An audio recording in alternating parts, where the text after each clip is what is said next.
Hi යාළුවනේ කොහොමද ඔයාලට? අද අපි හදමු බිරියානි මාරම රසයි මාරම ලේසි. මේ විදියට හදාගන්න ඔයාලා කඩෙන් ගන්නෙ නැහැ. මේ විදියටම හදාගත්තොත් හැමදාම ඔයාලා හදාගන්නවා අනිවාර්යෙන්. මේ මං අරන් තියෙන කොත්තමල්ලි කොළ ලුණු තක්කාලි සුදු ලුණු ඉඟුරු කරාමුණට එනසාල් මේ බිත්තර බැදලා අරන් තියෙන්නේ. කුකුල් මසුත් බැදලා තියෙන්නේ. මේ මං අරන් තියෙන පහේ ගෙදර තියෙන පහේමයි. කිසිම රසකාරක දෙයක් නැහැ. මම භාවිතා කරන්නේ බටර්.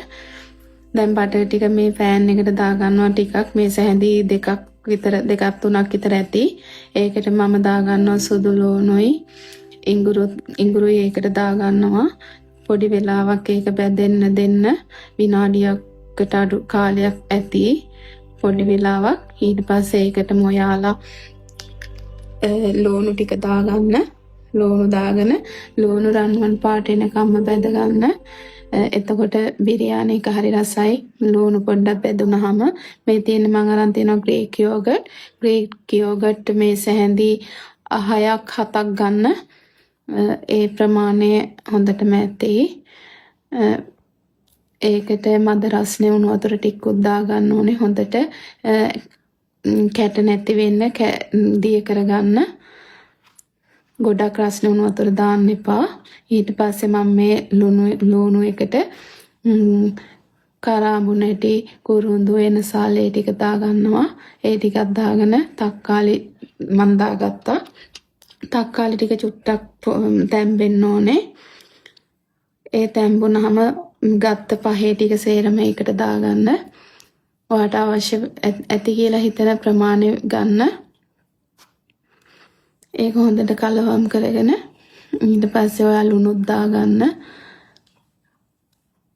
ලුණු හොඳට ඒ ටිකත් කලවම් කරලා ඔයා අර දිය කරගන්න කිව්වේ මෙන්න මේ විදියට උණු වතුර දාලා. දැන් ඔයා කුකුල් මස් ටික පෑන් එකට දාගන්න. අපි දැන් මේ කරියක් වගේ තමයි හදන්නේ.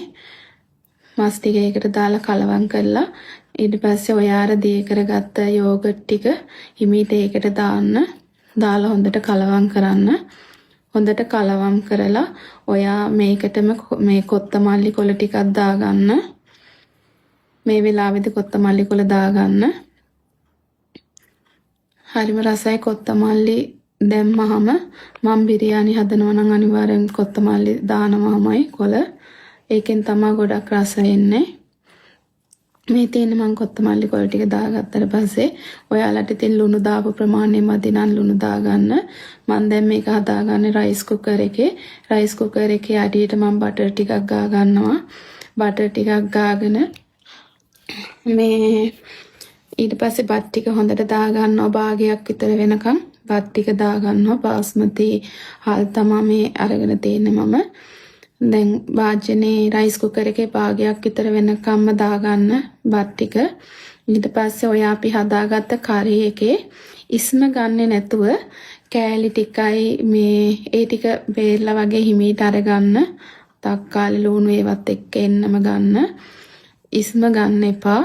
එතකොට අර බත් එක මෙරි වෙනවා වගේ වෙනවා. ඒක නිසා අපිට ඔය ඉස්ම එක අපි ගන්න පුළුවන්. හරිම රසයි ඔය කරි එකත්. ඒ හින්දා ඔය විදියට දාගන්න. දාලා උඩින් ආපහු බත් එක දාලා මස් එක වැහෙන්න හොඳට බත් දාගන්න. ඔයාගේ තියෙන බත් ඔක්කොම ටික ඒකට දාලා හොඳින් මස් කෑලි පේන්නේ නැති වෙන්න හොඳට දාගන්න. ඊට පස්සේ දැන් ඔය තියෙන මම දාගෙන තියෙන බත් ඔක්කොම දාලා තියෙන්නේ. මම ඕක උඩින් දැන් මේ කොත්තමල්ලි කොළ දානවා. ඊට පස්සේ බිත්තරක් දාගෙන තියෙනවා. ඊට පස්සේ මම මේ කඩලා කජු පරිප්පු මේ බැදලා අරන් තියෙන්නේ. එහෙම දැම්මම හරිම රසයි. මං කජු නම් දැම්මේ නෑ රට කජු ගත්තේ. මේ තියෙන්නේ ෆුඩ් කලරින් පාට දෙකකින් වෙනම ගන්න. බින්දු දෙකක් විතර පොඩි වතුර ප්‍රමාණයකට දාලා ওই විදියට දාගන්න. වතුරත් එක්ක කලවම් කරගන්න. පාට දෙකෙන් තැනින් තැනට දාන්න. එතකොට මං අරන් තියෙන්නේ රෝස පාටයි කහ පාටයි වගේ. හරිම රසයි. හැම තැනටම දැන් දාන්න එපා. තැනින් තැනට දාන්න. එතකොට පාට බත් එකේ ලස්සනට පේනවා. බිරියානි එකේ වහලා විනාඩි 10ක් විතර රයිස් කුකර් එකේ තියන්න. මේ තියෙන මම බිරියානි එක කන්න හදාගන්න පේස්ටියක් යෝගට් වලින් ග්‍රීක් යෝගට් වලින් හදාගන්න මේ කියුකම්බර් තමයි අරන් තියෙන්නේ. කියුකම්බර් වලින් හොඳට මේ ගාලා මේ ගාලා ගන්න. ගාලා කියන්නේ ග්‍රේටරෙන් ගන්න. ගාලා හොඳට ඒක ඉස්ම මිරිකලා යවන්න. නැත්තම් යෝගට් දැම්මහම තව අර ගොඩක් දිය වෙනවා. ග්‍රීක් යෝගට් ඒකට හැඳි 3ක් විතර දාගන්න. දාගෙන ඒකට මාපහෝ ගම්මිරිස් කුඩු ටිකක්, ලුණු ටිකක්, දෙහි ටිකක්, දෙහිත් ගොඩක් දාන්න එපා, පොඩි චුට්ටක් දාලා හොඳට කලවම් කරගන්න. අනිවාර්යයෙන් මේක තියෙන්න ඕනේ බිරියානි එක ගන්න. හරිම රසයි. දැන් බිරියානි එකත් රෙඩි. බලන්න දැන් ෂෝක් එකට තියෙනවා. මේ තියෙන්නේ කරි එක. මේ තියෙන්නේ හදාගත්ත යෝගට් වලින් හදාගත්ත පේස්ට් එකක්. මේකත් එක්ක බිරියානි එක කනකොට හරිම රහයි. මේ තියෙන්නේ අපි හදාගත්ත බිරියානි එක. ඔයාලත් කාලා බලන්න. මේ විදිහටම හදලා බලන්න. හරිම රසයි, හරිම ලේසියි. එහෙනම් ඔයාලා මේක හදලා බලන්න.